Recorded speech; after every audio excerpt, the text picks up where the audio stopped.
Hello everyone, welcome to the program. Financial inclusion continues to be the strategy for decision makers this year, and taking the lead is the Apex Bank. The CBN has conducted a review of its current financial inclusion strategy to identify bottlenecks. But first off, let's look at the current statistics.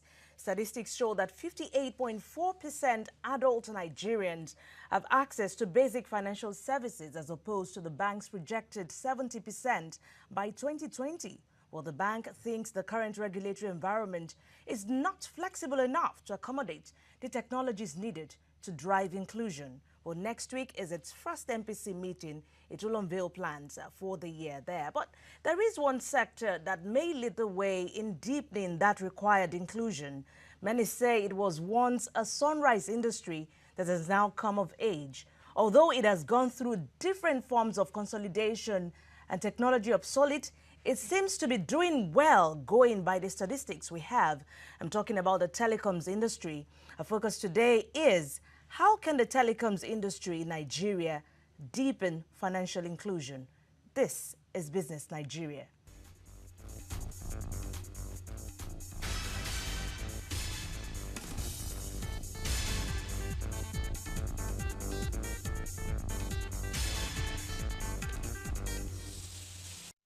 Well, governments across countries have taken progressive stands to bring about regulations to allow multiple players in the private and public financial systems with licenses to operate bank-led mobile money solutions. And since 2010, more than 55 countries have made commitments to financial inclusion, and more than 30 have either launched or are developing a national strategy. Well, let's discuss telecom sector financial inclusion, and joining me to do that in the studio is software consultant Idowu Akinde. Many thanks for your time. Thank you. Also joining me from our Abuja studio is the National President Association of Telecoms Companies of Nigeria, Olushola Teniola. Many thanks for joining me on Business Nigeria, you both. But first off, let me feel the pulse of Nigerians. They are the ones these services have been for. Let's feel their pulse. Let's see how they are feeling with the service providers. The way they are doing these days is not as how they are doing before. Now, the tariff that they are taking from is very cheap. Sometimes the network is not always good, especially when you have urgent things you really need to do. It is at that time that the network will not be good. And apart from that, there are some areas that you don't have good coverage. It's been good, but it could be better. There are still some things that I thought by now they should overcome. For instance, you talk on the phone, before you know it, it goes off, and you can't hear the other side again. You have to cut off and start off again. And secondly, sometimes too, they give you charges you don't know how they came about. Then the issue of spam, I don't know what you call it, unsolicited text messages is getting too rampant. And they have a way of trying to circumvent the rules. So they could do a lot more. And then their coverage is not as extensive as you would think. Sometimes we subscribe to the major networks because we thought or we think they are well spread across the country to the villages. But recently went for the Christmas holidays, and to my surprise, so many villages, call it villages, really, they are townships now, outside Lagos. Coverage is very, very poor. Their network, at times, the way they deduct the airtime share you get, and their packages are not that okay. The only thing I don't like about them is their data. Their calls, everything is okay. Even their browsing is very okay, it's lovely. But their data, they don't give much data. Sometimes network problem, but still, I still manage it. I cannot expect 100% from them, but still, I still look up onto them. Their charges is high, and most of the time I get frustrated, Anytime I recharge, then you discover that the level of their charging became so high. Then sometimes I will be giving up, but just because of the love I have with the network, so I continue using the line. I think I've tried almost all the networks. MTN, I don't use it to browse, but I use it to make calls. But the network, sometimes you call, another person will be speaking another language somewhere. All right, guys, we've heard the voice of the people. Let me start with you, Idowu. Yes, it seems that the telecoms industry, the ICT industry has fared well in the past year. We could see the subscriber base increasing, tele-density improving. Also, we surpassed the broadband base over 30%. What's your take on this generally? Okay, so thank you for having me today. The numbers at the high level are positive, So like you said, those high-level metrics, those macro indicators reflect a positive growth in the last 1 year and even in the last few years. However, there's still work to do. I wouldn't want the industry or us to rest on these achievements because there's much more to do. If you, again, like I usually say, Lagos is not Nigeria, meaning that let's not take for granted the kinds of services, the quality of service that we enjoy in the cities and assume that everybody enjoys that same level of service. So even though we've seen high-level increase in the macro indicators, there should be some efforts to equalize the general levels of quality across locations. All right. A lot of loopholes need to be plugged, and you also heard the voice of the people, Mr. Teniola. Yes, let me get your take on this. The voice of the people, they talked about drop calls, data. They are not so much enjoying the data they are getting from some of these network providers. Let's talk about the broadband infrastructure in Nigeria. In your own view, do you think we've been able to actually, to be honest, have we surpassed that 30% band?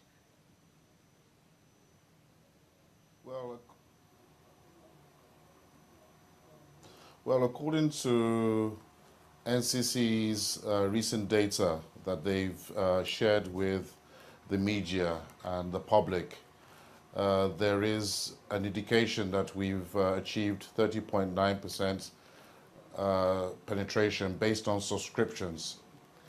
And remember, subscriptions indicates also machine-to-machine connections and also multiple SIMs.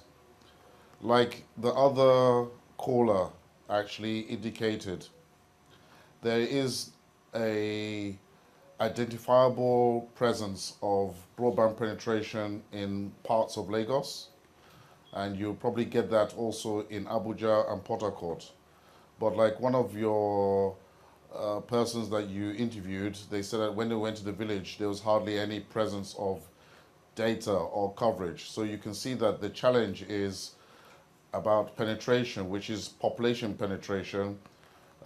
We still need to work on that so that we can also count unique broadband subscribers as opposed to just subscriptions.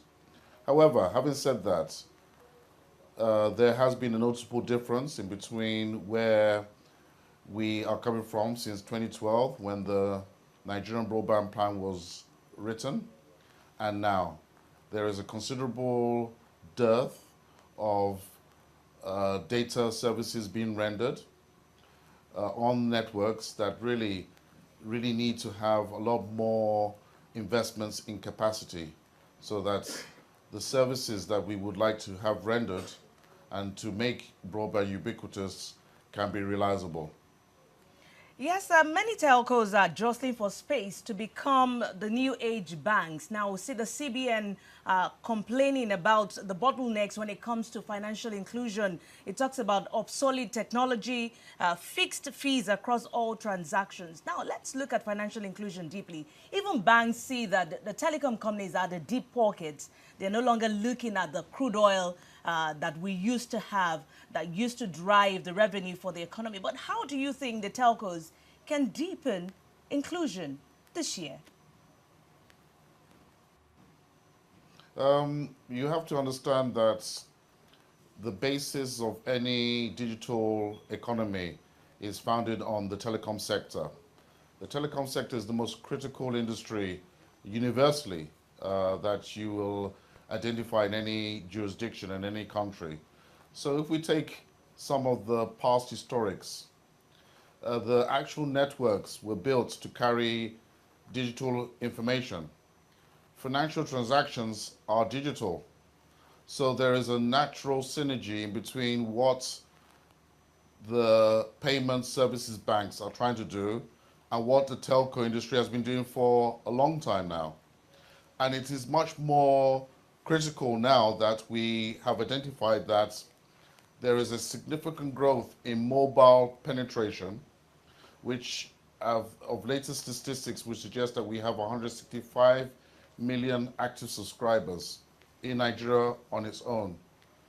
And obviously we have a far reduced penetration of fixed line. So our modus of operandis in Nigeria is mobile broadband, mobile transactions. So there is a realization that if we have a financial inclusion of just around 46% or far less than the numbers of those that hold a mobile phone, then to reach those that are unbanked is most likely that they will have a phone. And therefore we can use technology, whether it's 2G technology or 3G, to access these forms of services. And the Payment Services Bank falls under such type of service. Yes, you heard him. Technology still is the bane of what we're talking about, and getting the right or adopting the right technology will go a long way to help deepen this inclusion. You are a software person. How do we begin to address the issue of technology and bridging that infrastructural gap? Okay. So I'll pick up from the point where the other gentleman mentioned that more than likely the people who will be identified as unbanked will already have mobile phones because of the deep penetration across geographies of the telecoms sector. The implication of that is that startups, tech companies will then, fintech companies will then need to study, get intimate with these demographic of customers, understand them intimately, the people in the rural areas, the people who are not banked but who have mobile phones. So in order to create products that are, first of all, address their need and are a fit for their current lifestyle. So for instance, it will make no sense to build a highly functional mobile app that requires the kind of network quality that you get in Lagos and expect people in the hinterland to use it. So that's what I said, that's what I meant when I said the people who build these solutions or these apps need to be sensitive to understand exactly what the parameters of the situation of these people are in the hinterland. That will enable, so like he said, he mentioned some things around whether it's 2G or 3G, meaning if you can't get high, if there is a way to build an app or a website or some financial service that will improve inclusion, but to build it in such a way that it is highly functional on a low latency, low quality network, okay, then that is the way to go. If it's possible to use text messages, which we've seen some innovations come along that line these days with the USSD star, blah, blah, blah, the codes, the USSD codes. So those kinds of innovations are what people outside these city clusters that we've mentioned can enjoy immediately with their current levels of access.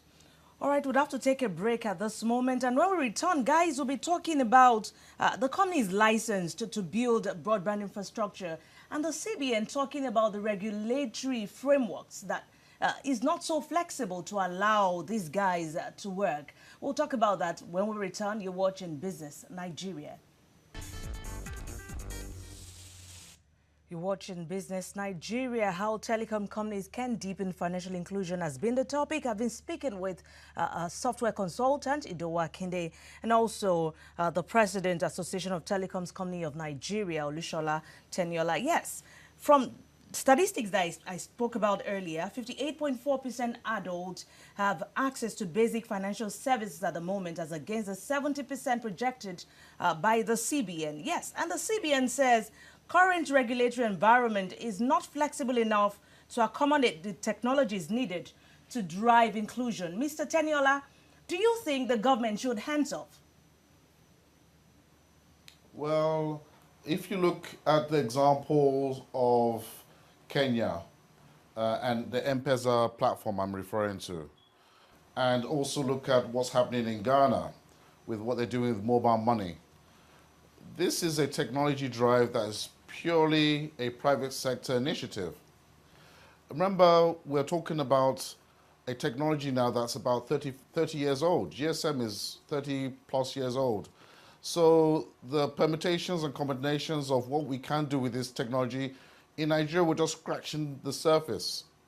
And I don't think regulatory or regulation should come in front of technology.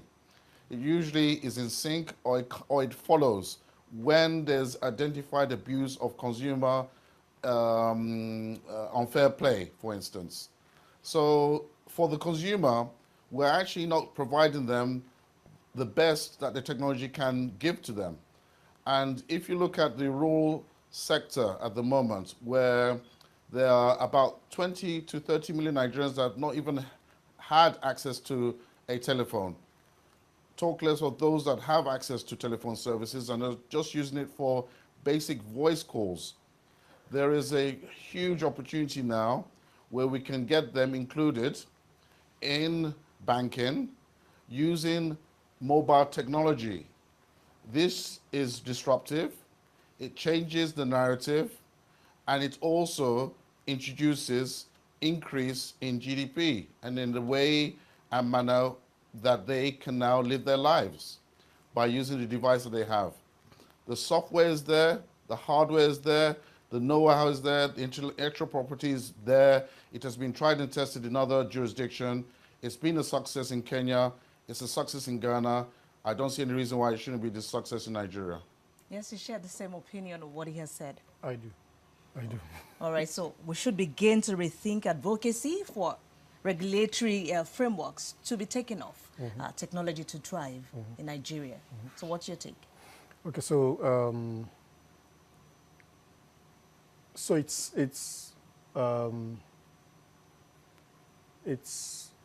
evident that when we allow, free market forces to drive innovation, everybody will settle themselves. If I may use that phrase. It's also important not to send negative signals to, one, the local innovation communities, the people who have their sights on capturing these markets, the entrepreneurs who have their sights on capturing these markets, as well as foreigners who might be scanning various locations across the globe as investment destinations. So if they see that these are the kinds of signals that are coming out of Nigeria, it may be a negative decision point for us. All right, lastly, guys, yes, the ICT industry was able to attract about 40 billion foreign direct investment into the country, as against 32 billion about 3 years ago. Do you think we are going to get more of that this year, Mr. Teniola? Well, I think that the figures you're referring to, since inception, let me add some statistics. The ICT, where telecoms is a part of, combined has contributed around $70 billion of investment since the deregulation of this industry since 2001. And that's very sizable. If you think of the fact that we started off with just voice calls, now we also have a huge sector in SMS. We carry financial transactions. We carry over-the-top applications. There are other mission-critical services that run on the back of the same investments. So you can find out that if we want to increase the capacity of our economy and we want to grow it, there needs to be further investments. And I believe that with the right conducive environment, driven by proper government policies, and obviously I protect the investments of my members, which represents out of $32 billion out of that $70 billion that I just mentioned. So we need to obviously work collaborative with government to see those areas that will improve our economy, improve the lives of the citizens, and to reach out to the bottom of the pyramid where there are still some people, and Nigerians, unfortunately, who have not actually had an experience of making a voice call. In 2019, that's not acceptable. So we not only need to improve broadband to make it ubiquitous, but we also need to reach out to those that have not had the opportunity to make a voice call. All right. Well, that data was just for 2018, $40 billion FDI into the ICT sector. I would have to leave it at that. But we'll continue the conversation on Twitter. Thank you so much, Mr. Olushola Teniola, and also Idowu Akinde, for talking to us on Business Nigeria. Appreciate your time. But just before we